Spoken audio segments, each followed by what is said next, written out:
So I've wanted to talk about this for a while, and that's just how amazing the Burn My Dread sequence is in the Persona 3 dancing game. And that's because it just beautifully symbolizes the entirety of P3 Fez and its themes in its single 5-minute showcase. And hi, by the way, I'm Lady, and I love doing analyses on the Persona games, so if that's your thing, you've come to the right place. But yeah, going back to this dance, it also scores major points for highlighting the strong character interactions the P3 cast has with each other, and not just the protagonist of the game. And yeah, I know, it's just a dance, but shh, please just entertain my over-analysis of my favorite Persona game and its spin-off. So yeah, I'm gonna play the small section of the dance I want to talk about first, then I'll include my analysis after. Now let's break this down sequence by sequence, starting with Akihiko and Mitsuru during the first verse. Behold my resolve. Let's finish this.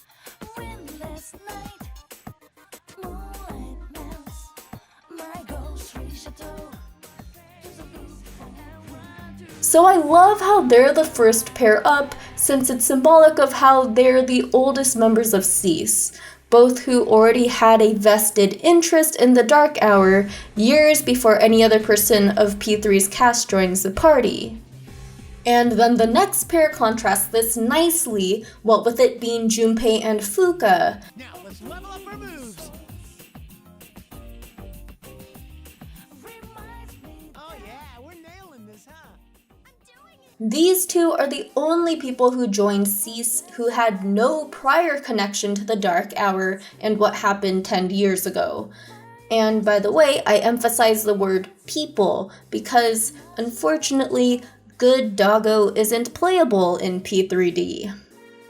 But yeah, everyone else had some sort of tie to the Dark Hour, like Yukari and her father, the head Kirijo researcher, or Ken, his mom, the latter who was killed. And then the whole cast comes back together for the chorus, which I absolutely love because of the lyrics here. You know, the whole burn my dread. But yeah, each and every member of 3's had to confront their greatest fears or worst hurts in order to grow as individuals over the course of both the journey and the answer. And of course, they had to get over the ultimate human fear and acknowledge how death comes for everyone in the end.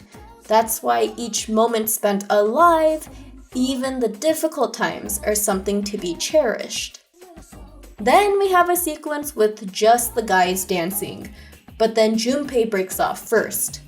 Now, his choreography here can represent a lot of things in his story, like his frustration at the MC early on for getting all the recognition, or it could symbolize his anguish over losing Chidori during one of the full moons.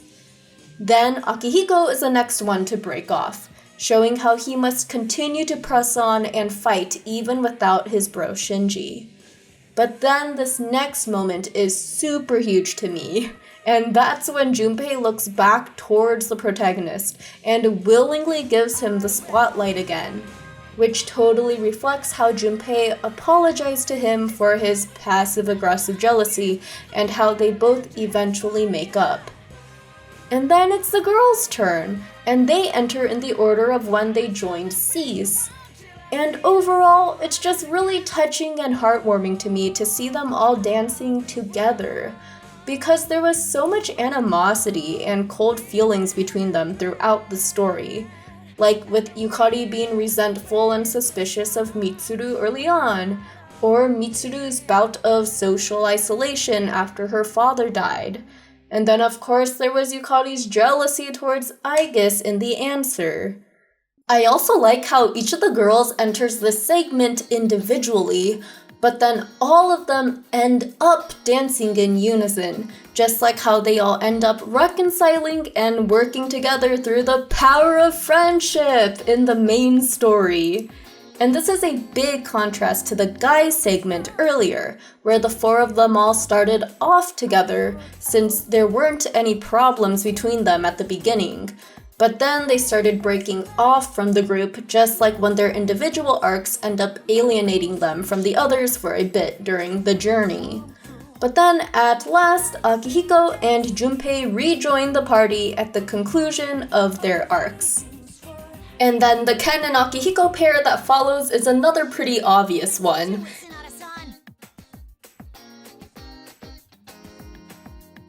I'm not gonna lose either. It showcases how Ken looks up to Akihiko as a mentor/older brother figure, while Aki sorta looks after him as per Shinji's dying wish. Plus, their relationship is highlighted at various points in the final months of the journey. Then, Yukari and Aigis' sequence specifically highlights their relationship in the answer, in my opinion. Not bad. You two look good. You know, how it goes from strained jealousy at first on Yukari's part to a touching reconciliation and an apology to Aigis from Yukari. The latter even extends the offer of becoming roommates in the epilogue, which Aigis wholeheartedly accepts.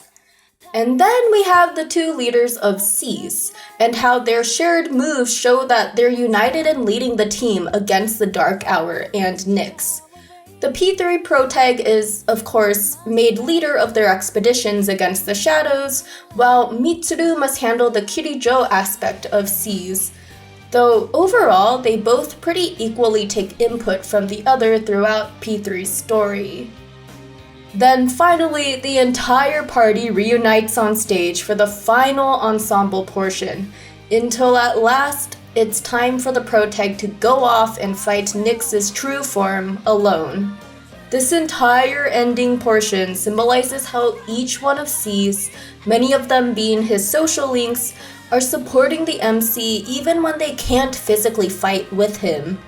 The protag draws strength from each social link, since the Fool Tarot learns important lessons from every other archetype he meets along the way. If you want to learn more about that, I suggest this playlist on the Fool's Journey and P3 in the cards above. But yeah, this part also serves as everyone's final goodbye, which fittingly ends with Aigis. You know, like how the protagonist's torch is passed on to her in the answer. Also, the final lyrics here summarizes the remaining party's goals so poignantly. Yeah, do it, leader! I'll lend you all my fire. It's all up to you. And me! Go for it, leader! As long as you're with us, there ain't nothing to fear. Please, accept my devotion. Everyone's able to have smiles at the end, even with the loss of the protag and all the other adversity they've faced, because of the lessons they've learned throughout P3's journey. The entire message of the game was about coming to terms with the fact that death comes for everyone in the end, which is why it's important to cherish the time one has. And after discovering the truth behind the protag's sacrifice, each member of 3's reaffirms their intention to live their life to the fullest, for those who no longer can, and who have made this opportunity possible in the first place. With each other's help, they've all come to the conclusion that life is worth living. It's so freaking touching that I legit cry at this final part when I watch this dance. Atlas did an amazing job with P3D in my opinion, but this particular sequence might just be my favorite in any Persona dancing game because of all the beautiful symbolism behind it. And yeah, that's it. That's the video. Thanks so much for entertaining my over-analysis of a 5-minute anime dance to an English song. With that, my socials and a link to the Discord are in the description below. I also want to thank all my patrons, especially Jared Breland, Andreas Hansen, and Captain Hobo for all their support. Thanks for watching, guys, and until next time, take care. See ya! 君の笑顔 Stay high 忘れてたよこんなに透き通ったスカイブルーきっと